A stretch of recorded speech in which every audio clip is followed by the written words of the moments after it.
Hello. In this video, I'll be showing you how to set up an OtterTune agent to connect your database to OtterTune securely. When you enable a new database, you'll be presented with the Connect an Agent screen. The first step to connecting an agent is establishing permissions for the agent to connect to your database securely. We're going to want to pSQL into our database. You can grab the endpoint to connect from the RDS page for your database. Here, I'll be using this demonstration test database. Bring that endpoint over to a terminal and enter the pSQL command as follows: pSQL --host, then your endpoint, and you'll want to provide the password and use the default user to connect to your database, or any user that has the correct permissions. You'll also want to make sure that the terminal that you're running from has access to your database. Once you've connected to pSQL, head back over to OtterTune to grab your commands. First, we'll create the user. Copy this block, paste it into your terminal. We're going to want to replace our username and passwords with a real username and password.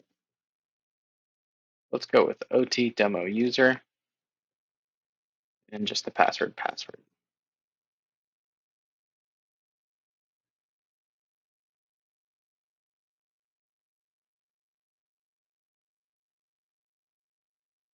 Command. This will create an extension that OtterTune requires to exist in your database for monitoring.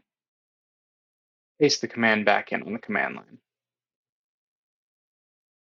If the extension already exists, nothing will happen. If the extension does not exist, then it will be installed. Now we'll move on to setting up your agent.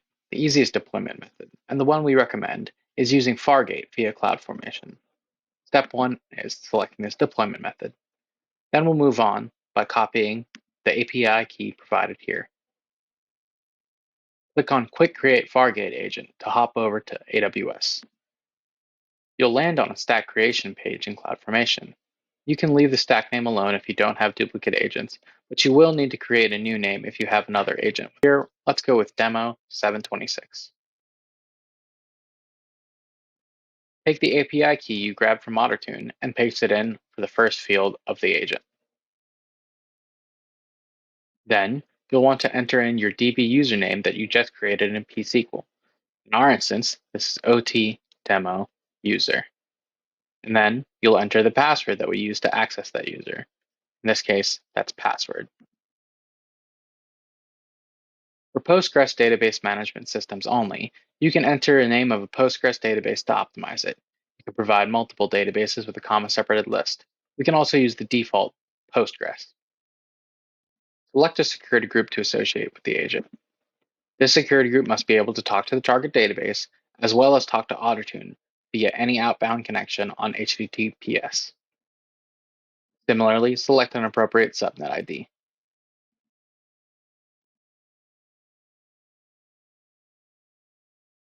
This will send us to the stack page. Use the refresh button to watch the stack be created.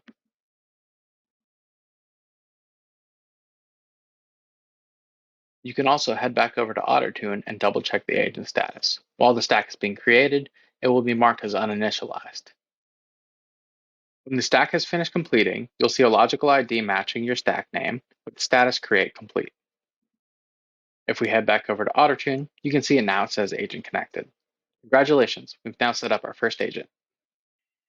Now we're going to show how to set up an agent with Docker instead.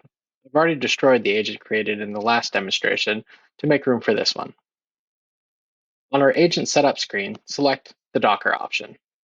Similarly, we'll still retain an API key, but we'll now get a Docker run command. You don't have to run the agent via Docker run. You can run it in really any environment that Docker is set up for, but we give you this demonstration so you'll know what environment variables you need to use.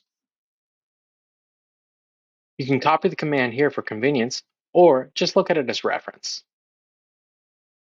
You're going to want to make sure that wherever you run your Docker container, it has both access to your database and permissions to connect it through AWS.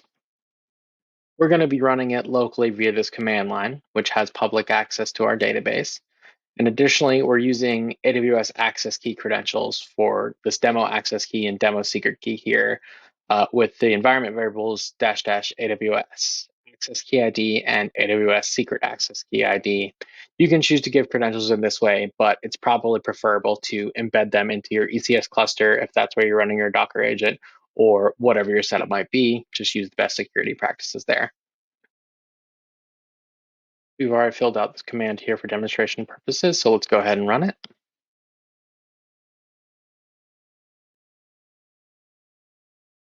And you can see the output of your Docker command here.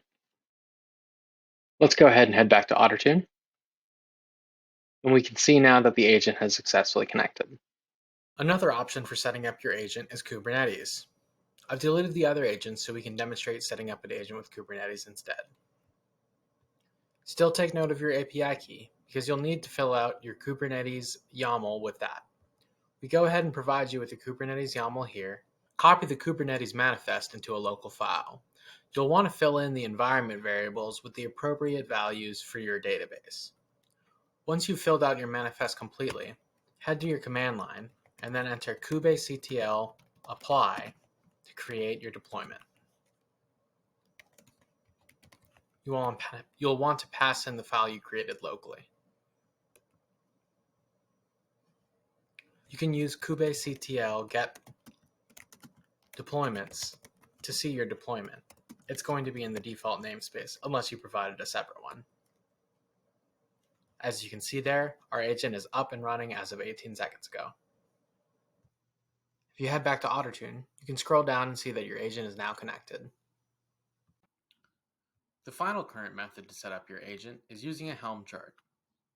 To use a Helm chart to set up your agent, first select the Helm chart method in the agent setup screen. You'll be presented with an API key here as well. You can go ahead and grab that and put it on your clipboard. You'll be given instructions for how to install the OtterTune Helm agent chart, as well as a Helm chart text itself. If you head over to our local editor, you can see I've created a Helm chart here with named demo.yaml. I've hidden my AWS section to keep my secret keys safe, and then filled out the appropriate fields in the OtterTune section. Then you can simply run helm install, point to the demo file we just created with the -f flag, give it a release name. Here I chose OtterTune agent release. Let's add demo just in case there's already an existing one. And then you can run helm install. Then if we head back to OtterTune, we can see our agent has been successfully connected.